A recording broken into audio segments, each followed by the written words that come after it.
A lot has been said about the royalties in Qatar, especially just how crazy rich they are. Several reports show that the amount of money owned by this royal family totals up to $335 billion, which we must say is a staggering amount of money. The Qatar family is a lover of all things gold, and we just could not help but be curious as to the amount of gold the royalties must have poured into their homes. In today's video, we will be showing you every inch and corner of the Qatar royal family home. Let's get right into it. The Doha Royal Palace. Situated in Qatar with exquisite architectural masterpieces, this grand home contains a total of 15 large palaces, which cost over $1 billion to build. This just blew your mind, didn't it?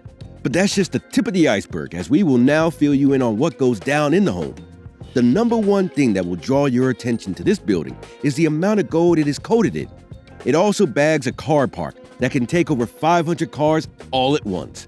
It is a known fact that the royal family has a soft spot for luxurious automobiles, and we can see an example in one of the Qatar princes, Khalifa bin Hamad, who owns a range of the most expensive cars in the world like Ferrari, Bugatti, and Lamborghini, just to mention a few. We know that these types of cars are only owned by extremely wealthy people, but this prince even has various models of these luxurious rides. Would you imagine that? The Doha Palace takes up 40,000 square feet of space, and its dining area is extremely large. It can host over 50 people. I don't know about you, but we would like to be hosted in this grand palace. The Oman Palace. The extent to which the royal family loves so much luxury can be seen in this home. The palace was built back in 2019 in Oman by Sheikh Tamim bin Hamad Al Thani, with the building overlooking Oman waters. It took 3 years for this palace to be built as construction started back in 2017. It was completed in 2019. Quite similar to the Doha Palace, the Oman Palace is completely covered in gold. This palace can be said to be peculiar, and although made very private, we would know that it is situated across from the Al-Sheikh military airport in the Jabal al-Akhdar Mountains. The influence of the royal family's riches goes beyond just Arab borders. They are known to invest in many other properties in various countries abroad, and have a reputation as the wealthiest and biggest landowners in London. Curious as to what mansions the royal family owns in London? Keep watching as we will be discussing some of these homes shortly. Cornwall Terrace, Regent's Park. Not only are the kings and emirs of Arab countries rich, but their wives are also strikingly wealthy as well. An example is Sheikha Moza bin Naza, who is one of the wives of the former emir.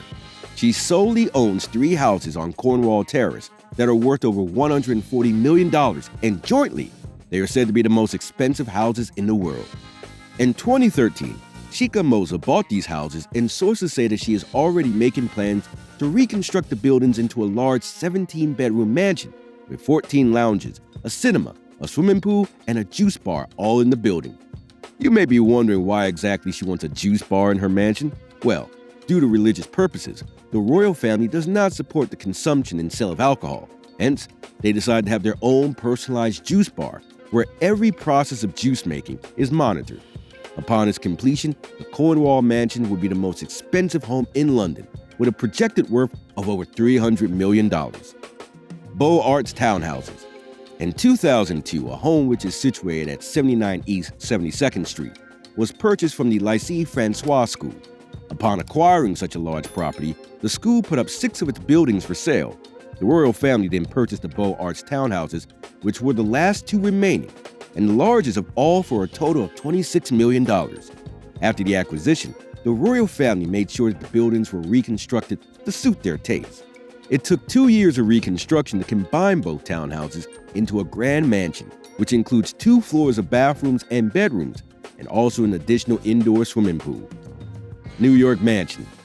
The number of grand mansions that the royal family has to their name cannot be overemphasized, and this is another one of their magnificent ones.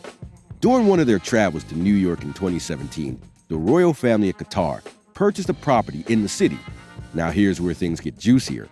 The royals acquired a 5-story home to accommodate their maids.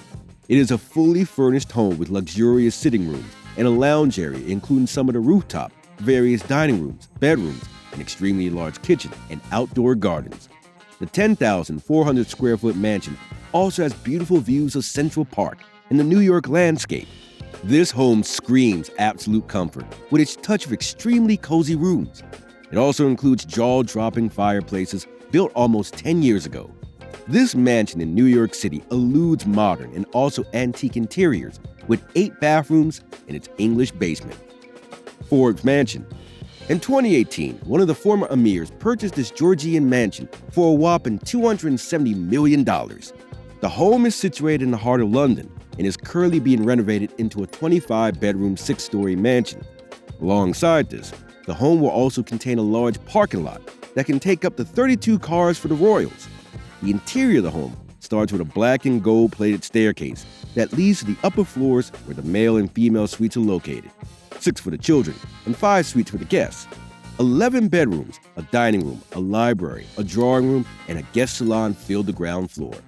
The real action goes down in the basement, where a sauna, a beauty room, a treatment room, 2 plunge pools, and a Turkish bath are all available. Waterside Mansion. Located in Turkey, this 6,000 square meter home is the most expensive waterside mansion. It was acquired by the royals of Qatar. In 2015, the father-in-law of the former Qatar monarch, Abdul Hadi Mana al-Hazri, who is a businessman, traveled to Turkey with his second wife. She then took a liking to the mansion, which has about 64 rooms. Interestingly, the home even made it to the Forbes list as one of the most expensive billionaire houses in the world. Apart from residential homes, the royal family owns a stock of other properties like commercial buildings. An example is the tallest building in London, which is the next property we will be talking about. The Shard skyscraper. We have the tallest building in London, which costs $2.5 billion.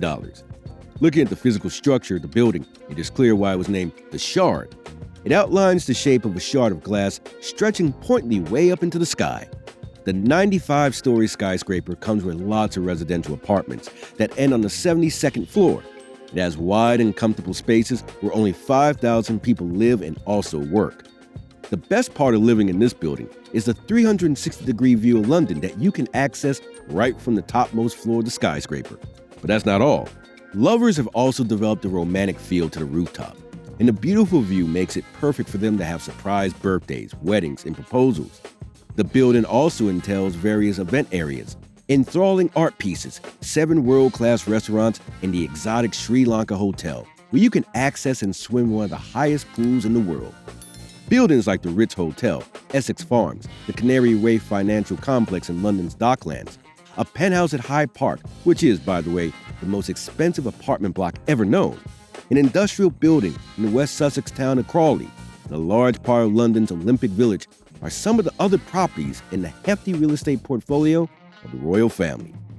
This royal family is known to be extremely wealthy and owns lots of exquisite homes in London, so much so that the Telegraph once reported that they own more of London than the Queen herself does, or should we say, the soon-to-be King Charles III of London. Well, that wraps up our look into the Qatar royal family homes.